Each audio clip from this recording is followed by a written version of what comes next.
যদি ক্ষমা করে দেন মানুষকে, আপনি সুখে থাকবেন, শান্তিতে থাকবেন।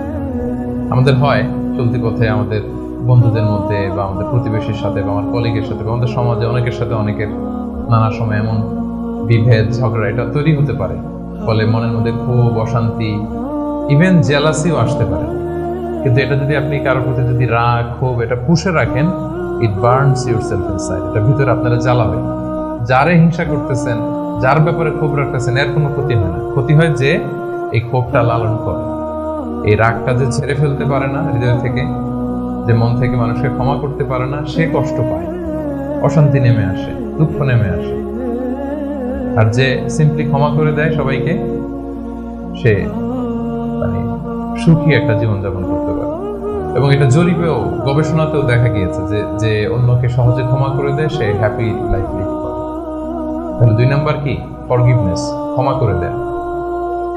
এটা আমরা রাসূল সাল্লাল্লাহু আলাইহি ওয়াসাল্লামের জীবনীতে যদি দেখি, রাসূল সাল্লাল্লাহু আলাইহি ওয়াসাল্লাম কি পরিমাণে যে ক্ষমা করেছেন, তো আপনারা নিজেরাও জানেন যে কত ঘটনা।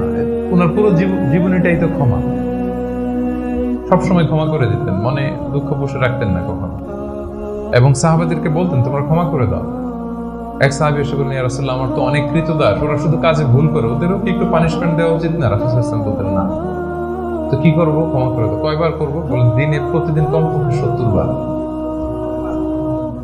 যতবার তুমি আল্লাহর কাছে ক্ষমা চাইবে ততবার ক্ষমা করবে। যতবার আল্লাহর কাছে ক্ষমা পেতে চাও ততবার ক্ষমা করবে। ফিলোসফিটা বুঝতে পারছেন? আমরা আল্লাহর কাছে ক্ষমা চাই, কিন্তু আমরা একে অপরের ক্ষমা করতে পারি না। আল্লাহ তাআলা বলেন যে তুমি ক্ষমা করো, আমি তোমারে ক্ষমা করে দেব। তুমি ক্ষমা করো তোমার ভাইদের, আমি তোমার ক্ষমার ব্যবস্থা করতেছি।